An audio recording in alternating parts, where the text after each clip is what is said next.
Dragon Ball Z Sparking Zero has been released. And everywhere.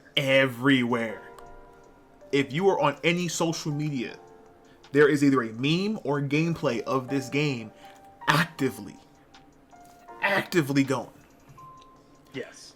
And let me tell you, this game is for real. In the first week of sales, it has hit over 3 million copies in a week. This game is getting so much traction. They said this may be Game of the Year. I'm gonna be real with you. I think it deserves it. I haven't played it yet because your boy's poor, but everything I've seen so far, it looks amazing. They brought back the what if stories from the early Budokai games. Yes. Like, they brought back alternate characters, all sorts of different stuff. Bro, let me tell you, man. This game has literally all the tournaments, all the series, 185 characters. Unlockable, not behind a paywall. That's how it should be, honestly. Everything should be unlockable in games. Especially a fighting game, yo. Especially. Yeah. Everybody wants the smoke. The hands are being thrown. The key blasts are being deflected. The noobs are being obviously seen out. You can tell the people who just entered the Sparking Zero and the people who are like, this is us. We've been waiting for this game for like 17 years and we got it now. I will say one thing about Sparking Zero is a testament, in my opinion. Every anime game from this point on, if your game graphics does not look kind of like Sparking Zero's quality, don't release the game. That's honestly fair. I felt the same way when DBZ Kakarot came out. Yes. And I was like, look, this actually looks like the anime on screen being controlled. If it doesn't look like that, I don't want it. I don't want it. And I sat there, man. And when I tell you, it's 2024, so there is always going to be a mix. Haters going to hate, lovers are going to love, you know? But literally, the haters of this game. I've seen people complain about Goku's hair in the 3 forms of Goku that they gave us. What? Right. The Frieza series where you go Super Saiyan for the first time. Mm-hmm. Then you have Goku during like the Cell during the Majin Buu series. Uh-huh. And then you have Goku from Super. His hair is actually different. Yeah, his Super Saiyan hair is different. The Toriyama changed the art style up a lot between the different series. Right. So, as a homage in the game, they had like the gi. Like the gi was correct for each change. The hair was slightly changed, but there's people who were complaining like, "Oh, the hair is messed up." I'm like, you suck at this game.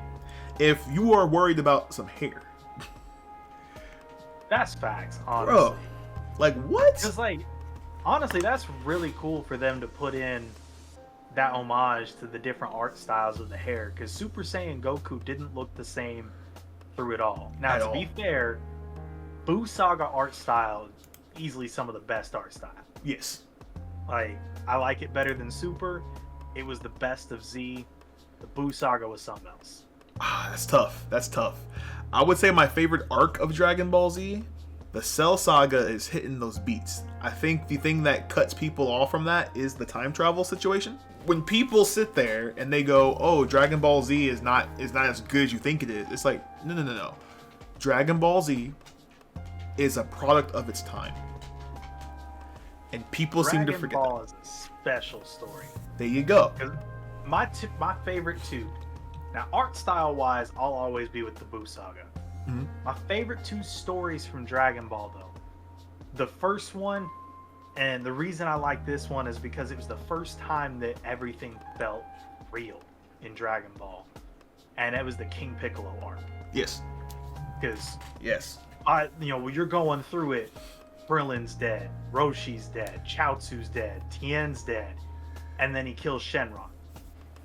Nobody's coming back. It's the first time it felt real. Before this, we could just wish him back with the Dragon Balls. No big. Not this time. Nope. Obviously there was a solution found in the end. They're all still there for Z. But like, at the time in the story, you're like, oh no, this is different. King Piccolo, he's a different kind of enemy. He's not the Different same beast. as everybody else. Right. And my favorite story from Dragon Ball, otherwise, has to be specifically the manga retelling, or I guess the original telling. The anime was the retelling, but the manga telling of the Tournament of Power, because we got that special moment from Roshi when you miss it in the anime completely, because the Tournament of Power is different between the two. Yes, big difference. But in the manga, you have that moment where Roshi's talking to Goku, and he was like, so you're going to square up against Jiren again. And he's like, I don't think I can do it. He's just too strong. And Roshi was like, tell me, what do you think strength is? And he's like, well, the abilities that I have and the force behind my punches, like, it's just not enough to take him down. And Roshi's like, oh, well, you haven't been paying attention. Every master you've ever had has tried to teach you this. And we saw flashbacks to Korin, to Kami, to Popo, to Whis, to King Kai. We saw flashbacks to all of them where they're all teaching them, like, oh, you have too many unnecessary movements, this, that. And Roshi was like, let me give you one final lesson. And Roshi goes toe-to-toe with Jiren and holds his own. To the point that even Beerus turns to Whis, and he was like, am I watching a mortal use Ultra Instinct? And Whis was like, no, but it is a similar technique. Roshi got his love. Telling you, bro. Manga Roshi is the reason why Roshi is like one of my top favorite characters of all time. The Turtle Hermit, I like turtles to begin with, so that was always a plus. But the turtle, like, the way, like, even though he was the pervy person of the anime for a long time, he was honest, he was true, his training was pure. He was serious when he needed to be too. Right. I feel like with Sparking Zero, they depict it pretty well. And even all the other characters, but like, I think they depict their characters very well. Oh, that little scene with Roshi when he has like the truck magazine or whatever it is, the camera pans and it drops and he's got the... It's the attention to details that this game, for me, sadly, I haven't played it yet. I've watched hours on hours of video. I'm going to get my hands on it soon. Even I might have to go to the homie's house and play it. Like, this game came out at the right time. There wasn't no like really big AAA title that came out, I think, around it. And not really, no. The anime culture and the gaming culture was hungry for this game. The Tenkaichi series, the Budokai series, and the Raging Blast series holds a very strong place in the culture. The only other anime game I think that did that was Ninja Storm for like Naruto. When like DBZ Kakarot came out, it was good. The game was good, but I feel like it wasn't filling that empty space that we were missing. It was a good fighting game, but it wasn't a good anime game, if that makes sense. Yes. Yes. It tried something different, and I don't knock it for that. I feel like if they would take a second crack at it and tighten up the things that they did wrong with Kakarot, it would be a lot better of a game. And Raging Blast, Tenkaichi, the Budokai series, like with all of those games, when people talk negative about it, it's never, in my opinion, it's never about like the mechanicals. Like, there are some mechanic things that I've seen while watching it played that I'm like, okay, they can fix that with a patch.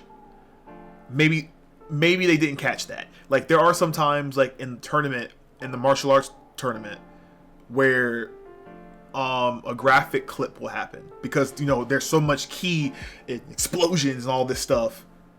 Your character like bleeds through the side of the stage, and you get a ring out.